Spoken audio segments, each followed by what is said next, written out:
你都看到了，这就是我的现状。条件一般，但是有书为本，吃得饱穿得暖，足矣。要没事的话，你先走吧，我要看书了。志远，二叔二婶借钱的事情确实是个误会。我要看书了。你还有什么不满的话，你说出来吧。我怕我说出来你接不住。你说，我听着。你让我给李奋斗写序，是有预谋的。你和我在一起，就是为了利用我，对不对？之前就有人跟我说过你是什么样的人，我还不信。可是现在，我不知道自己该不该信。算了，多说无益。你走吧。他们都说我是怎么样的女人？爱慕虚荣，为了钱傍大款，过上衣食无忧的生活。这些都跟我没关系。你放心，就算我们不在一起了，我也不会破坏你的名声。名声这种东西，我要是在乎，就该早早的跟学校里的初恋男朋友结婚生子，迅速的被生活吞噬，走在大街上跟你擦肩而过，你都不会多看我一眼。但是凭什么？凭什么当我面对另外一种生活的可能性时，凭什么当我能够遇到让我变得更优秀，能够给到我更高更好平台的男人时，我就不能去争呢？对不起，我不是那些男人，你找错人了。是，一开始我就意识到，可是到最后，我还是选择了跟你在一起。那是因为我爱你。你对所有的问题都能够一针见血，你对所有的事物、对人生都有深刻的理解。跟你在一起，跟你交流，我总有一种醍醐灌顶的感觉。许愿年走了3年，我不是没有人追的，比你条件更好，也大有人在。但是到最后，我们还是走到了一起。那是因为我真的爱你。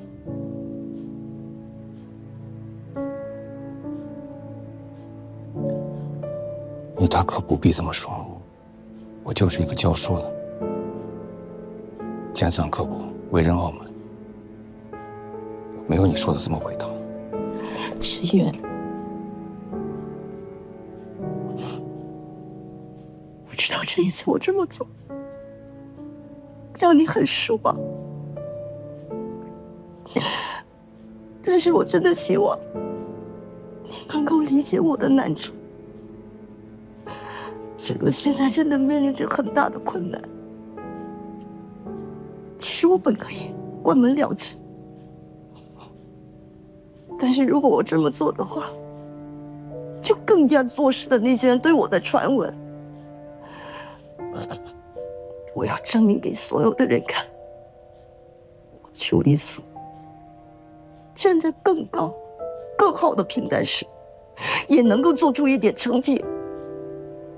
我要告诉所有的人，我不是靠男人，我不是靠男人上位的女人，你明白吗，志远？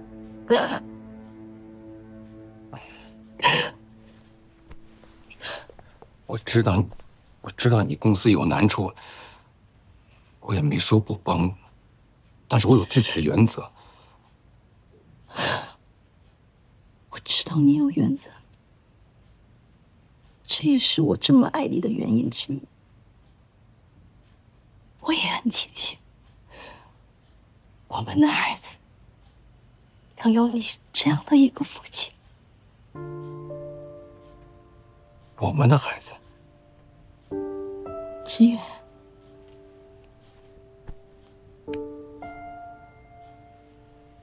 我怀孕了。你要当爸爸了。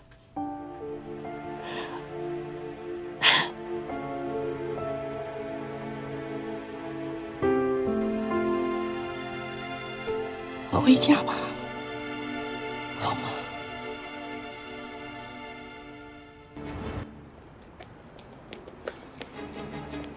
有消息了吗？刘亮，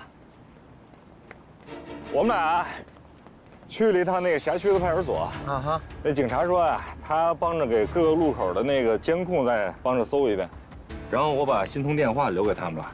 他们说呢，可能还得需要一段时间，如果有消息的话，给你打电话。派出所说了，现在这种情况特别多，好心人也多，一定能找着啊。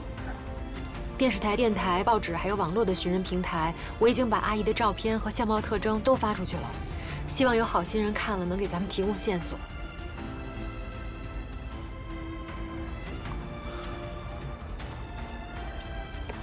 那行吧，那就该找的地儿也都找了，该用的方法也都用了。不行，咱先回去吧。啊，这忙了这么长时间了，咱光在这儿着急也没有用。啊，回去等等信儿。行，那个袁亮，照顾好欣桐，这事儿最好先别跟小芳说了，等有消息以后再跟她说，好吧？明天我再发动我那些老战友接着找，咱走不远，估计肯定丢不了啊。行，您也早点回去歇着。好啊，那麻烦你送一下吧。啊，没问题，我让司机先送您回去。哎呦，咱们顺路。那我们先走了。好，好。您也别着急。好。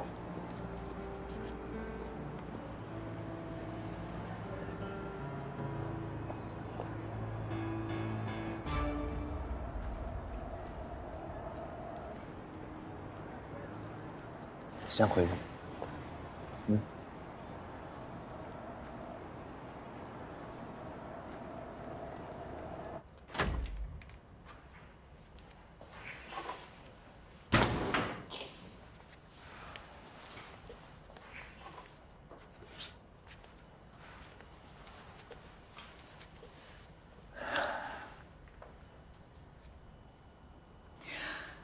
他会去哪儿呢？都这么晚了。其实小芳去复读了，我完全有时间陪我妈，我就应该把她接到老房子。也许她到老房子，她就不会乱跑了，是吧？我非要去体现什么自我价值，去卖什么狗屁保险，我他妈真是疯了！我，你就别自责了。我跟你说，这老人是有病，不是你的责任。那就是你的责任。是你没有给我安全感，所以我妈才不放心了。你看她这2天折腾的，一会儿又要去过户房子，一会儿又到处乱跑，现在又不知道她去折腾什么了，跑哪儿去呢？她就喜欢折腾。行了，别自责了。我说，就现在外边这个监控系统这么发达，肯定能找回来。啊。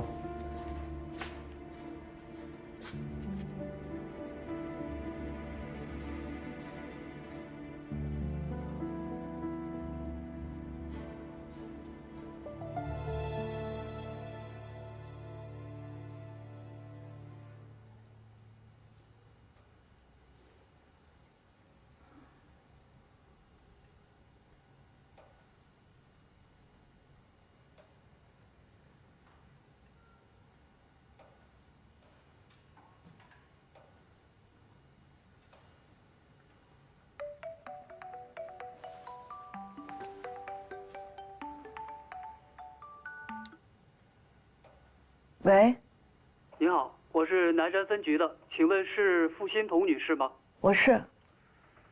您的母亲已经找到了。找到了，在哪儿啊？但是，很遗憾的告诉你，人已经不在了。什么人已经不在了？已经确认死亡了，请你们赶快过来一趟吧。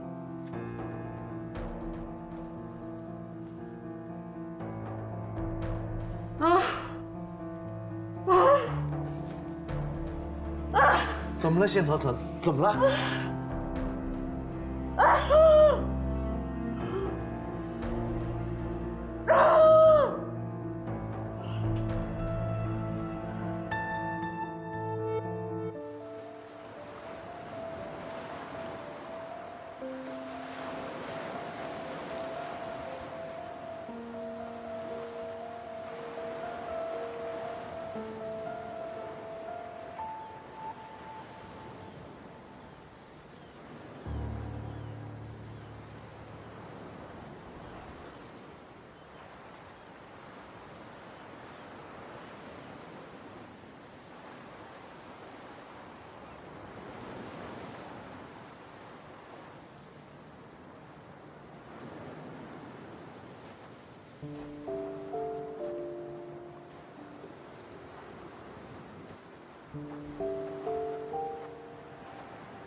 民警说呀，有人看见老太太，就站在那儿，一待就待1天。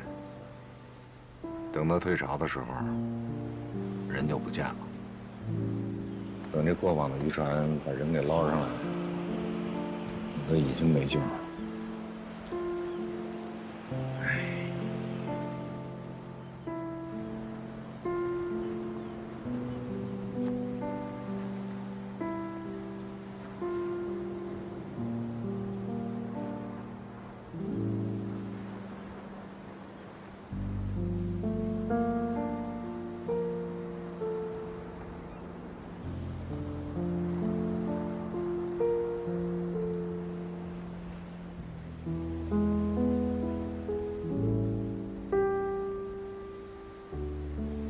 说你外婆干嘛跑到海边来？我外婆可能之前问我外公了吧？他说我外公就是坐船走的。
孩子哭呢？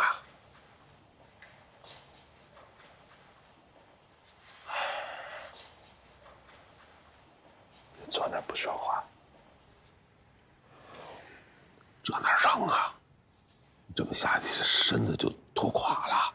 你多少得吃点东西啊。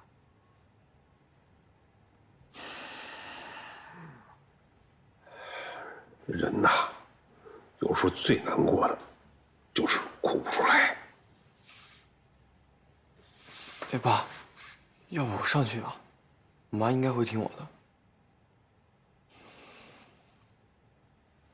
不行了，现在正难过着呢。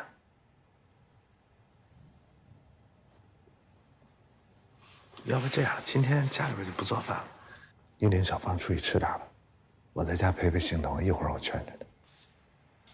好，走吧。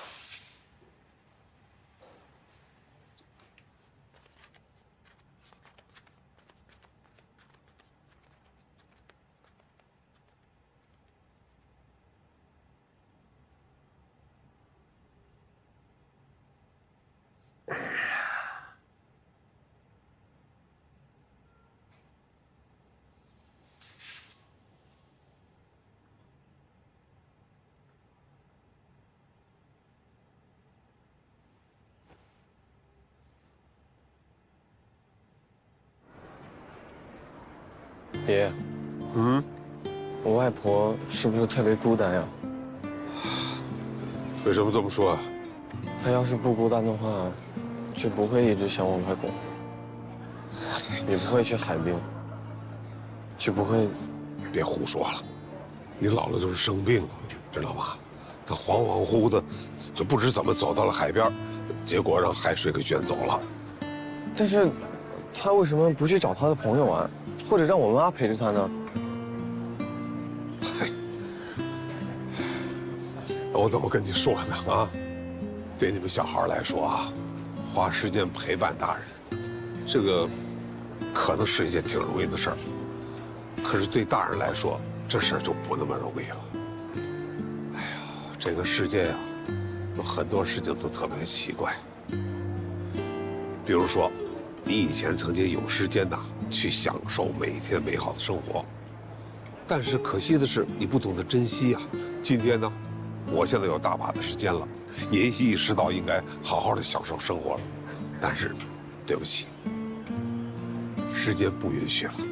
就拿你外婆来说吧，年轻的时候没条件，好不容易把你妈妈抚养大了，啊，熬到了退休，也可以做自己喜欢做的事儿了，但是那病找上门来了，啊，哎呀，你外婆这一辈子呀，就没有合适的时候啊。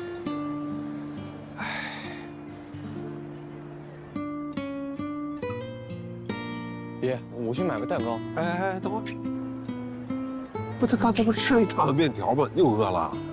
不是，我不是给自己买的，我就听说难过的人吃了甜品，心情会好受一点。我妈最近心情这么低落，我就想着给她买点甜品吃。好小子，长大了，知道心疼你妈了啊！走，买去。好，哎。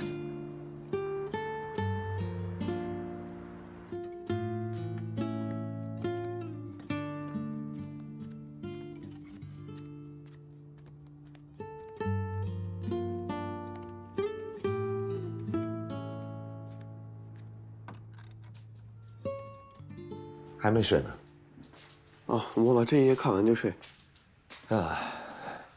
哎，爸，我妈好点了吗？我给她买的点心，她吃了没？吃了一大块。她还让我谢谢你呢。要不我跟学校请个假，这2天我在家里陪我妈。不用，有爸爸陪着就行。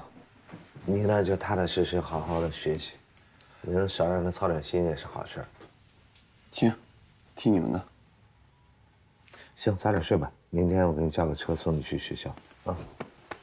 哎，爸，你说我外婆去的另外一个世界，有我外公吗？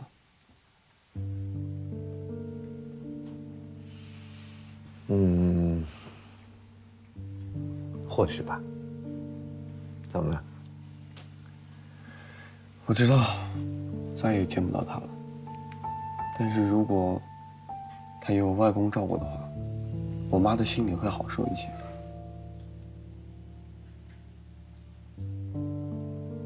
小凤，生老病死是一个很正常的事儿。每个人都会长大，每个人都会变老。你也是，我跟你妈妈也会有一天离开你。但只要你心里边还有我们就没离开。死亡很正常，其实也没什么好怕的。死亡就是这个人不在这个世界上了。那你想想，我跟你妈妈刚认识的时候，你也不在这个世界上。所以说，这个每天都会有人死亡，就像每天医院里边会有小宝宝诞生一样。我懂。之前看过一个动画片，叫《寻梦环游记》，讲的就是这个道理。死亡不是永别，遗忘才是。所以，只要我们还一直记得我外婆，她的生命就会得到延续。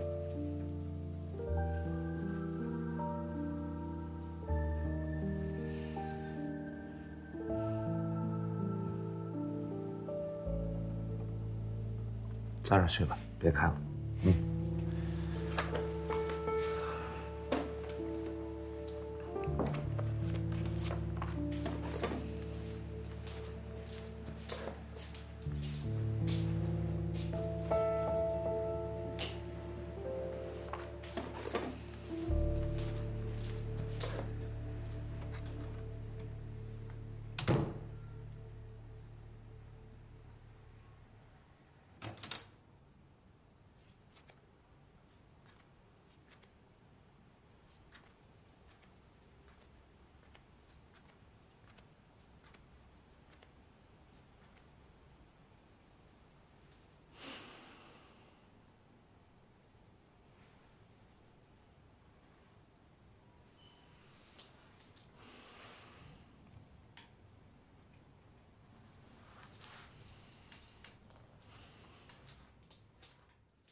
这件事儿呢，我们确实有不可推卸的责任。为此，我们也做了认真的调查，对事件的相关责任人也做了严肃的处理。院方呢，也是委托我今天来向你们正式做出道歉，并付上一定的赔偿金。卞先生，这是我们给您的道歉书和支票，希望你能够接受我们的歉意。对不起啊。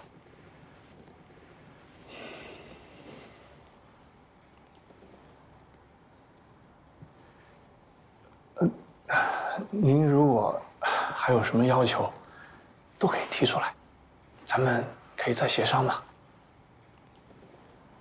说实话，这样的结果让人很难接受。是。当然，谁也不想看到这样的结果。你们的心意跟歉意，我会转达我夫人。但说实话，事已至此，无论做出任何的，无济于事。真的希望你们总结这次的经验跟教训，千万不要再出现在别的老人身上。是，谢谢您的理解，我们一定吸取教训啊，改正我们的不足。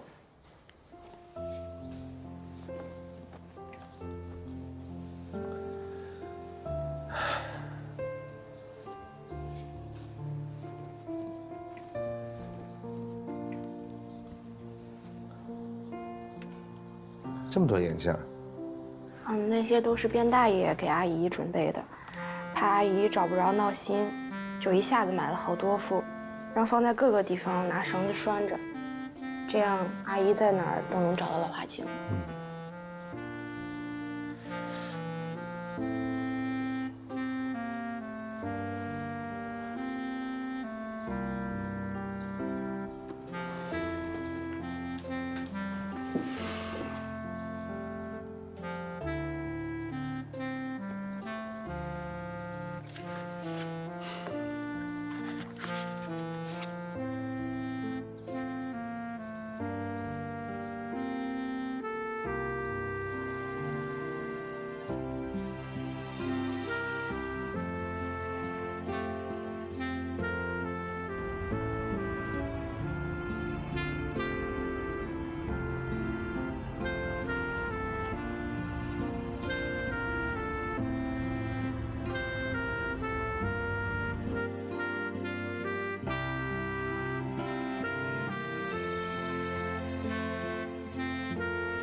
最近好多人、好多事，我都觉得模糊了。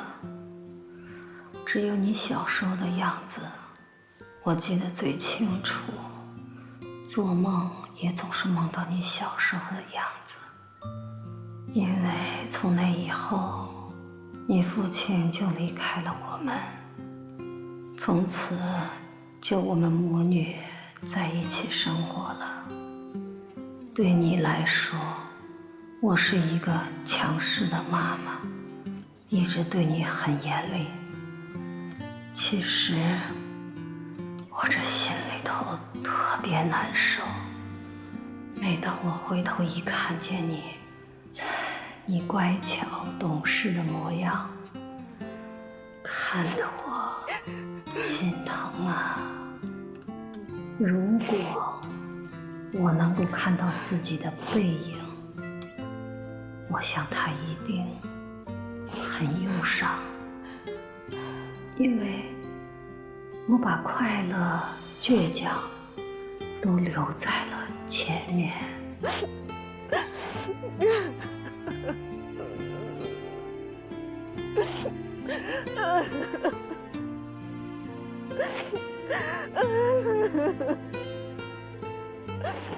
那么爱你？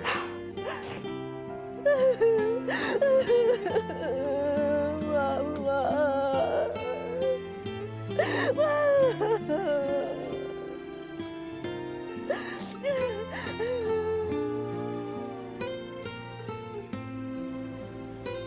我感觉好像是被掏空了，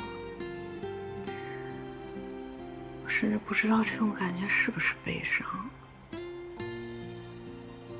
就连哭的力气都没有。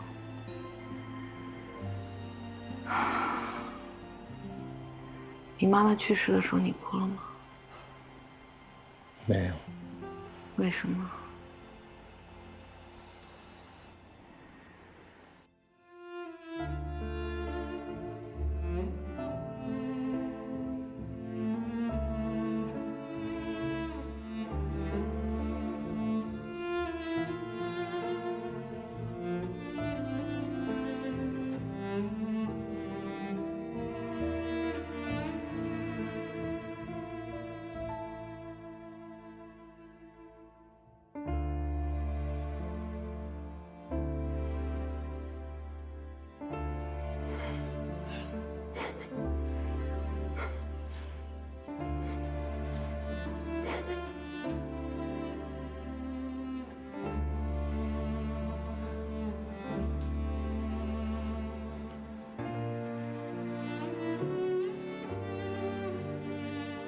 对，我当时好像也在问自己这个问题：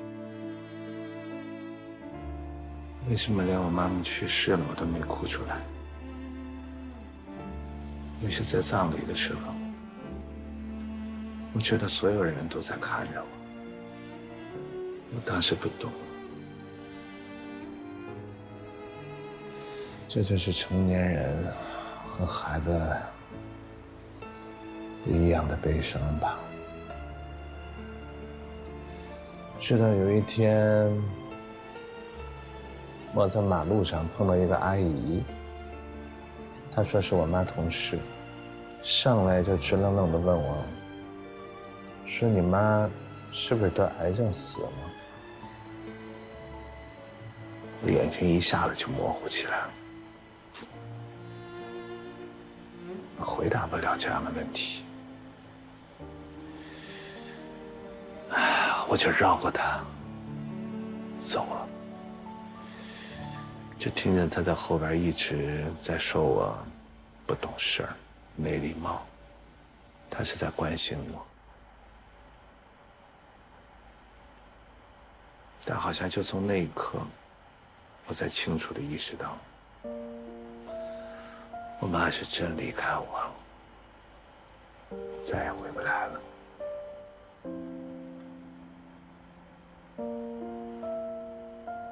之后我哭了很久，到现在都不能接受，我妈妈已经离开我了。我总觉得哪天我一开门，她就站在门口。我为什么要让她去疗养院呢？我应该把她接回家，或者接到老房子也行。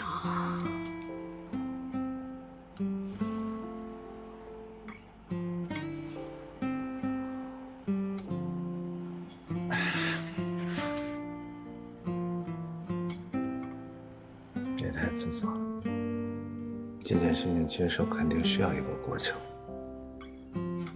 会过去的。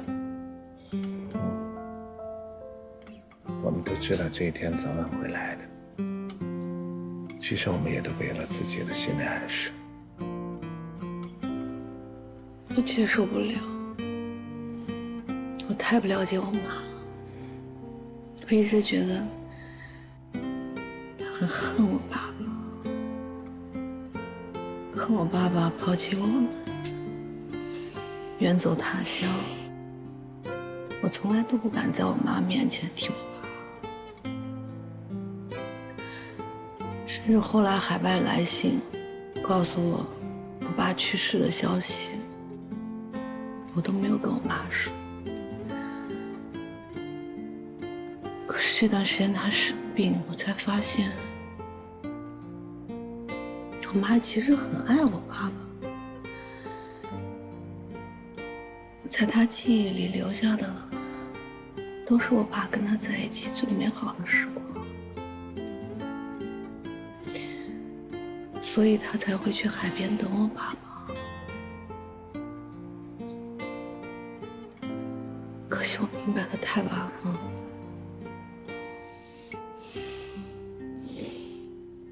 把他一个人放在疗养院里，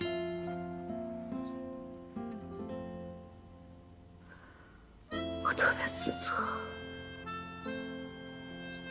都是我的错。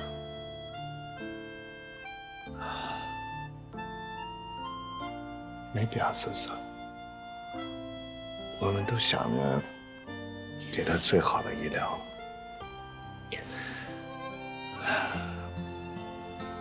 他在最后那些日子，只担心一件事，所以他才会让你把房子过户给我。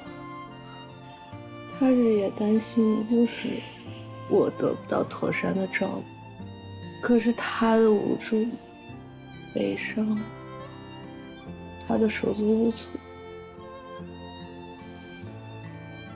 他最后这段最艰难的日子，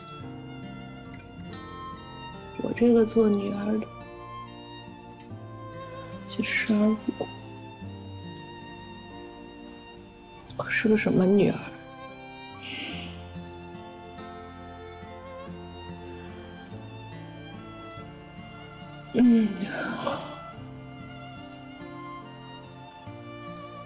你多想，我们除了怀着妈妈，同时也要照顾好自己，照顾好小芳。我想妈妈在的话，她也会这么想的。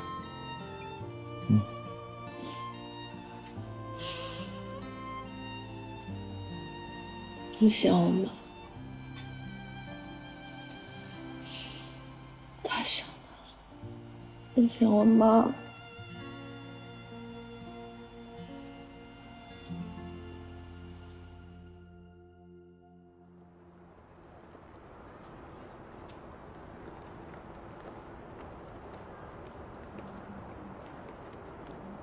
在哪儿？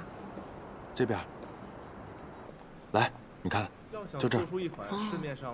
我个人就特别喜欢他们公司这环境，你看。的目光应该放在我们的产品上。阿伟，哎，少白来了，忙着呢。哦，跟他们说说这个经典调研的事儿。好，你先忙，你先忙，我带一朋友过来看看。哦，你好，你好，你好，你好。好，那咱们接着。你看，他们整个公司啊，这工作环境特别舒适。生活区和工作区都是分开来的。这边呢就是工作区，这边是生活区。齐总，哎，来了，我下来啊。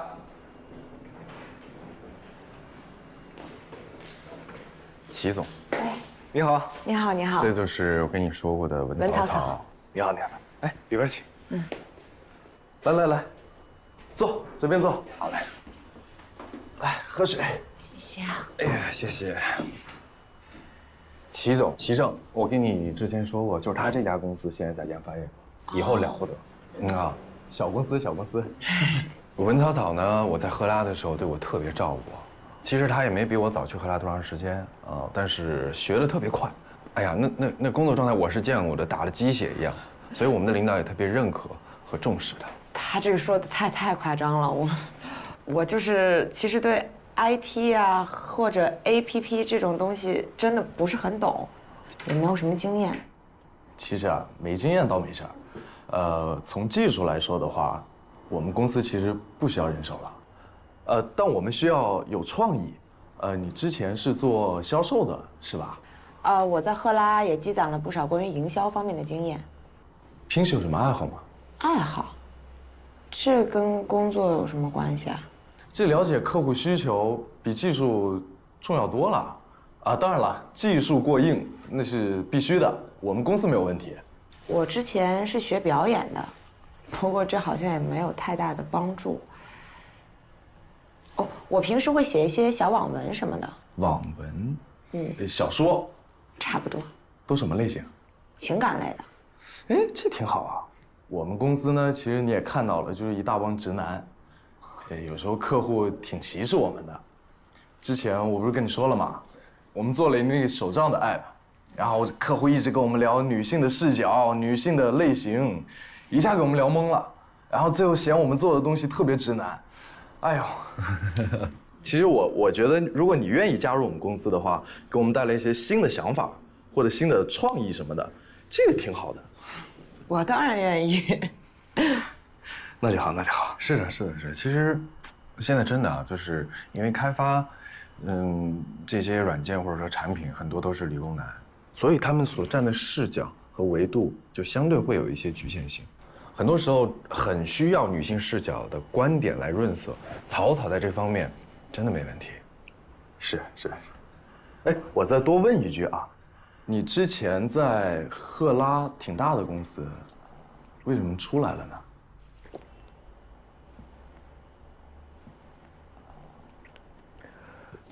草草就是属于有点过于优秀，所以遭人嫉妒啊。那时候就有人排挤他，他这个性格又比较直，干得不开心，所以就离开了，就这么回事。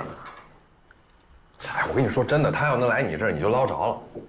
是，那是肯定的嘛。我不是就多问问嘛，了解。那行，那我再带你参观一下，介绍一下同事给你。哎，好，行。你去看看，我在这等你。来这边。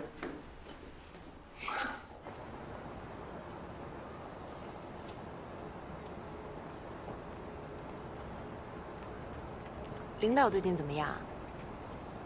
自己的事儿还没落听呢，还关心别人啊？我就随口一问，毕竟人家有恩于我们。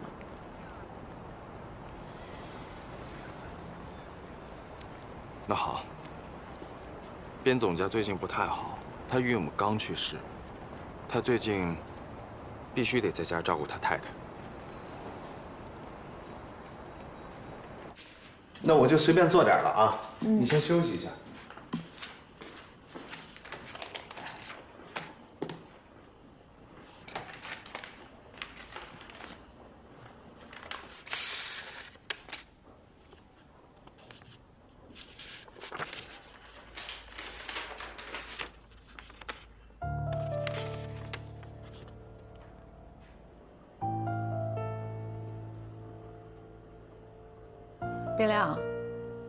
边亮，你出来。怎么了？是你同意的？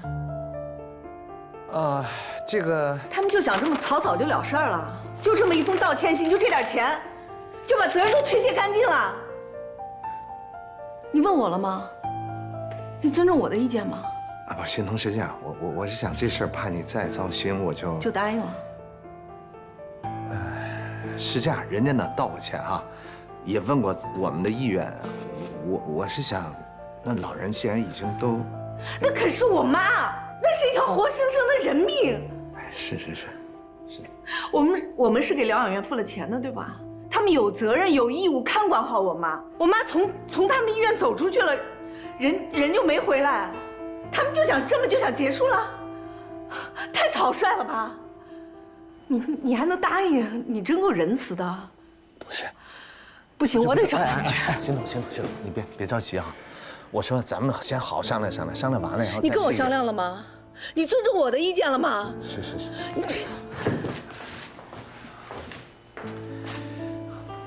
哎，欣桐。哎呀。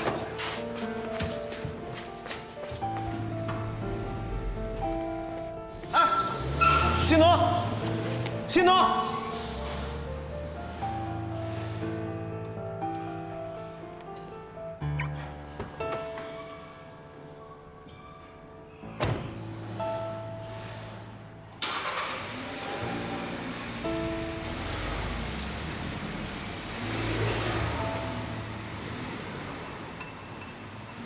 你们为什么不通知我？就这样找到我先生，就这么草率的就把这件事情给解决了呢？你们这么做就是要逃避责任。你说话呀！你们都觉得这种做法对吗？边先生，哎，你可算来了。咱们之前不都说好了吗？怎么你太太今天又过来闹啊？我闹了吗？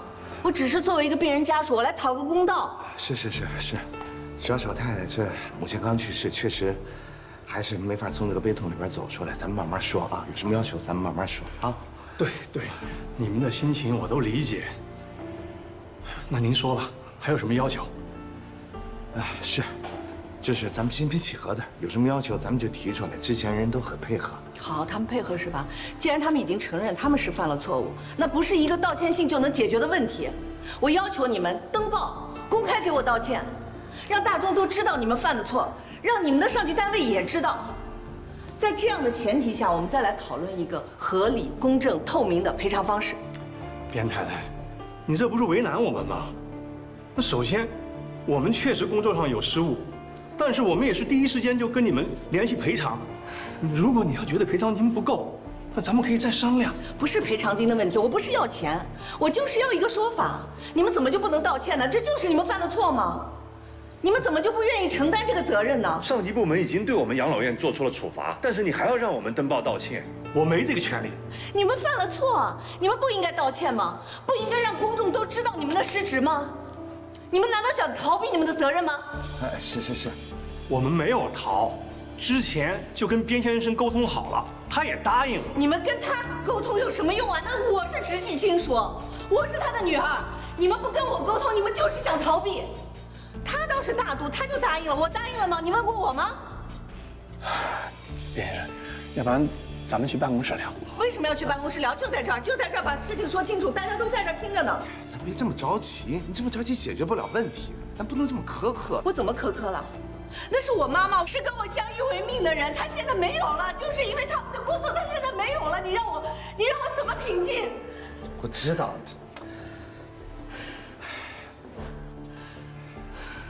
是这些，这是他们的责任，但也不全是他们的责任。我们做子女的也有责任，是吧？哦，你的意思是我的错是吧？我就应该把我妈妈接回家，不应该把我妈妈扔在这个疗养院，我妈就不会走丢，我妈就不会死，是吧？不是这么说的。你就是这个意思。都别看了，好了，你们都散了，去工作去。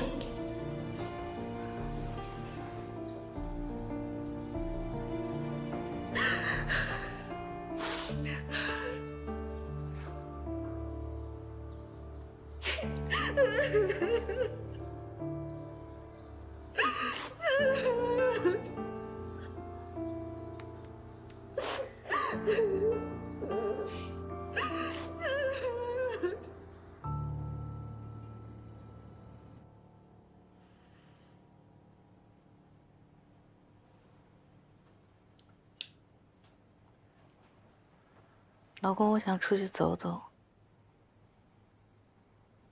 现在？不是。明天吧。明天你带我出去转转，离开这儿。我想出去散散心。哦。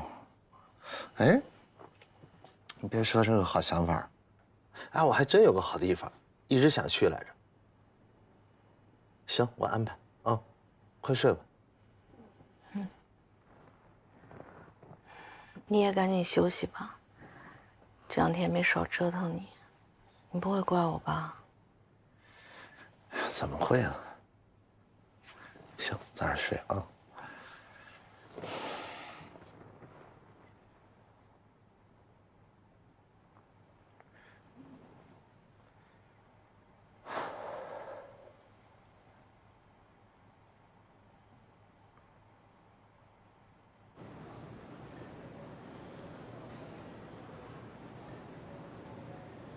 反正就是一直这样，什么也不说，什么事儿也不想干。哎，这么下去可不是个事儿。我觉得就是在他母亲走得太突然，没走出来，老是自责。哎，这么下去可不是个办法。不知道该怎么办。我的建议是找专业人士帮忙。你是说心理咨询？没到这个地步吧，他就是太难过了吧？我觉得。心理咨询其实就是让专业的人帮他去疏导一下情绪，主要是我们只能从家人跟朋友的角度去疏导他，而且我们自己也有情绪，我们没有办法做到完全的客观。心理咨询师他们会在最短的时间内，用最专业的方法，最有效率的帮他疏导好这个情绪。行了。